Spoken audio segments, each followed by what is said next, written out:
আমাদের ট্রেন ছিল বোলপুর থেকে 1:10-এ।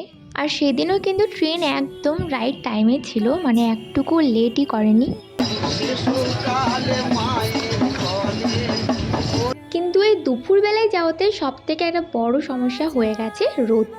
আর আমাদের সিটটাও আবার হয়ে গেছে রোদের দিকে, দিয়ে জানলার দিকে কে বসবে সেটা আর ঠিক হচ্ছে না। অন্য সময় জানলার দিকে বসার জন্য মারামারি, আর আজকে কে বসবে না সেটা নিয়ে মারামারি।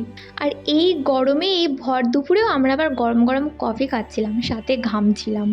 আর এবার আমাদের নামার সময় মানে 15 মিনিট বাদেই নামবো, আর শুরু হয়ে গেছে প্রচুর বৃষ্টি। যাই হোক, নামার পরে আর অত বৃষ্টি হয়নি, শুধুই টিপটাপ করে একটুখানি পড়ছিল।